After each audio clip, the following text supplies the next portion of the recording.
Good evening.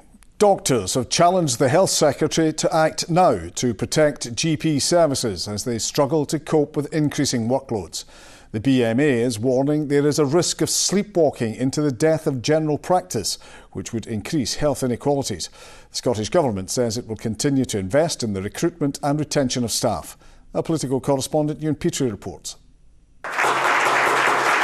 Addressing a GP conference was never likely to be comfortable for the Health Secretary. How will it feel to be the Cabinet Secretary who oversaw the dismantling of general practice? I'm fed up of seeing our patients being failed day in, day out by an NHS that is crumbling around us. GPs feel the service is at breaking point, with staff numbers falling while demand increases. And how difficult would you say things are for you right now? I think for myself and my team, we're just completely overwhelmed with the workload. It's sad because we just feel that we're not able to provide the service that our patients need, and it is upsetting at times as well. Less than a fifth of those who responded to a recent well-being survey said they would recommend general practice as a career choice, a significant drop on last year. 3/4 said the past year has made them more likely to take early retirement or leave the profession, up on last year. And 3/4 also said they were more likely to reduce their hours due to workloads, a rise on last year. I anticipate we're going to start seeing under-doctored areas, and it's more likely to happen in areas with high health deprivation. We are seeing a widening of health deprivation in this country following the pandemic. It is a government priority to address. It's actually getting worse. Ministers have promised to recruit 800 GPs by 2027. We have recruited more than 277 GPs since that commitment in 2017. That's why we've recruited more than 3,200 members of what we call the multidisciplinary staff, the pharmacists, the physios, the advanced nurse practitioners to work in GP practice. So we're going to continue to invest in the GP workforce, but also to make sure that we're funding our GP practices for the challenges that we're facing. There are more difficult conversations ahead if the Health Secretary is to quell the anger of GPs. Ewan Petrie, STV News. Police Scotland has been ordered to relook at possible evidence and take fresh statements over the death of Rhys Bonner. The 19-year-old was found dead on Marshland in Glasgow's East End in August 2019. His mother always maintained officers made assumptions about her son because of where he was from. An independent investigation found failings in the way the force handled complaints she made against them. Caroline Lewis reports. It's been a long road, but after police insisted they fully investigated her son's death, Stephanie Bonner has been told they must look again. Finally, my son's getting some empathy where he deserves and respect, and just they're owning up to it. It's just only words.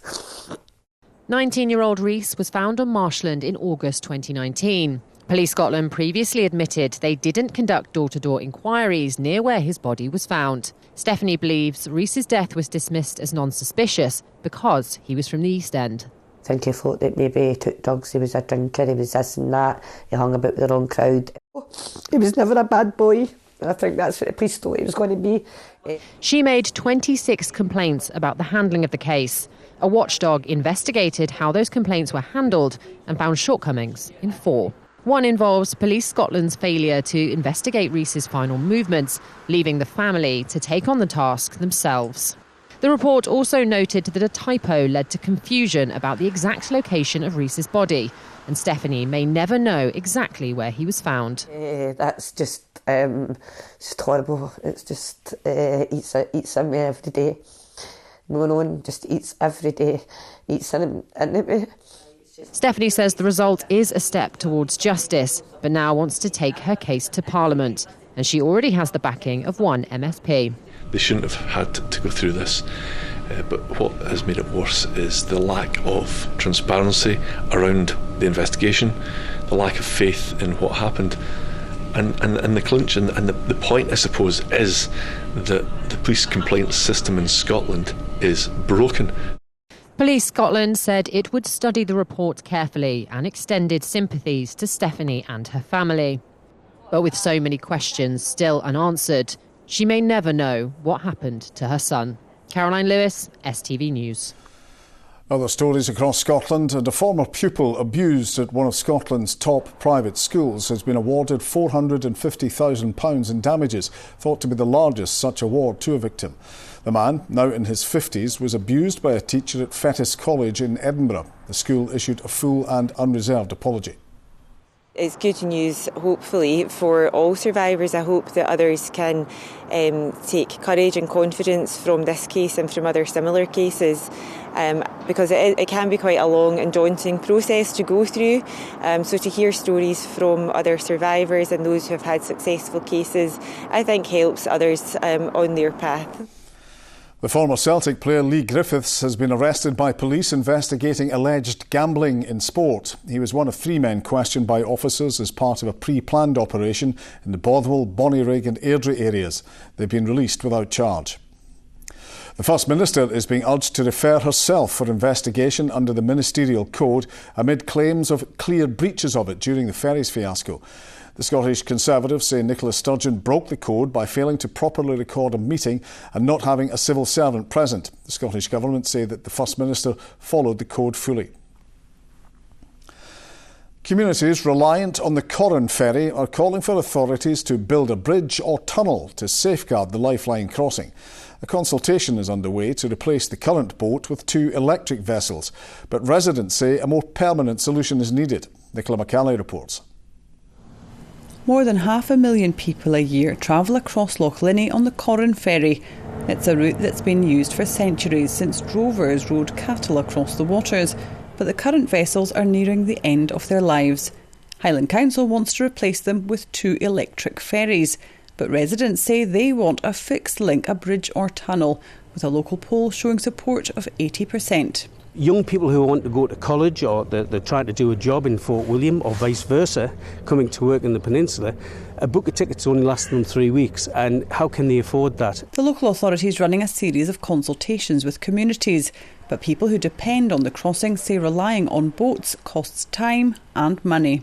These lorries are sitting waiting, that's a cost to a company somewhere, and that's got to get added on somewhere in contracts. Catherine Ann is born and bred on the peninsula. She fears unless there's a bridge, her grandson Connell's generation will simply move away. Well, if it stays as it is today, well, I think the communities will die out. I think over time, I think it's been happening from when I was younger until today.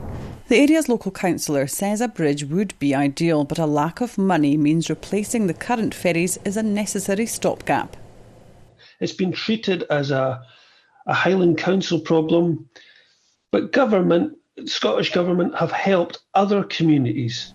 Transport Scotland says given the operation of the current service is the responsibility of the Highland Council, any decision to replace this with a fixed link and secure the funding of such would be a matter for them. Nicola McCalley, STV News. Time for sport now, and Stephanie Daly has been meeting the champion figure skater Natasha Mackay.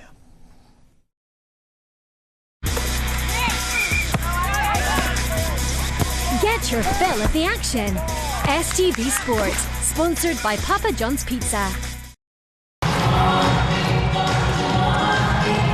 Natasha Mackay continues to turn up the heat on her career on the ice. The Dundee figure skater now has a 6th successive British Championship title in her sights in Sheffield this weekend. It comes hot on the heels of achieving her lifetime ambition, making her Olympic debut in Beijing earlier this year. Coming off of it was just like such a high because you work for 4 years for 3 minutes of a programme, and then coming away from it you're like, oh, what do I do now? The 27-year-old had planned to retire after the Olympics, but now feels there's still more to come from the skater who first took to the ice here at the age of 7. I always said if I make the Olympic Games I'll retire after that, but because of COVID we had that year out as well, so I decided to stay on, and I still feel really good with my skating. I feel like I'm still progressing, so at the moment I'm gonna stay in. For Luke Digby and Anastasia Vipin-Law, who train alongside, retaining their British pairs title would be another step towards achieving their ultimate ambition. I think our main goal and ambition is the Olympics in the 2026 Winter Olympics, so that's our main goal, but there's plenty more goals along the way. I've been dreaming of going to the Olympics since I don't even remember, like I was so young. And I think obviously as the time's going on, it's becoming more and more of somewhat an achievable goal. And as this Dundee rink continues to prove, dreams can come true. Stephanie Daly, STV News.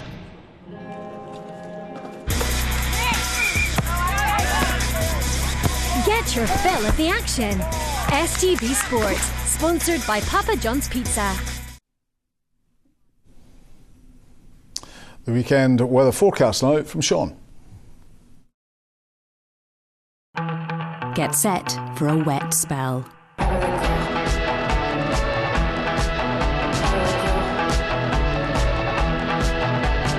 TUI sponsors STV Weather. So we may be on the cusp of a significant spell of weather, possibly even extreme. About 25% of our models at the moment going for some extreme temperature values next week. And obviously over the next couple of days, if more and more of those models come onto that side, it is certainly something to watch. You can see the trend in our temperatures. Bathgate, probably by the time we get to Friday night next week, down to about -3, -4 degrees. And Tyndrum probably down to about -6. Quite a significant drop in those overnight temperature values as we go through next week. So tonight, even though it is going to feel quite chilly, it's going to be nothing compared to where we're going to be next week, and there's a possibility of snow in places.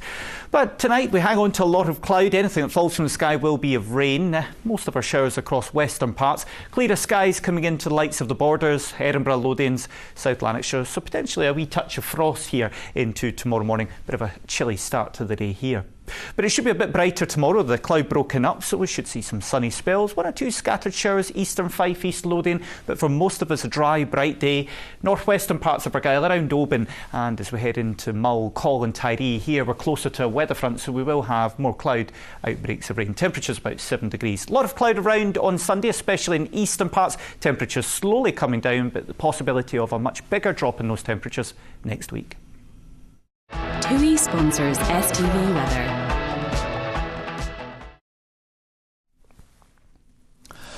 And finally, movie fans have been given a chance to see Glasgow's transformation into 1960s America.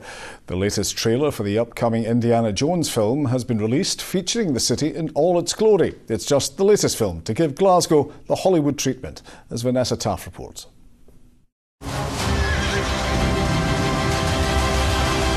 It took over the streets of Glasgow city centre, and now fans have finally been given a glimpse of what they've been waiting for.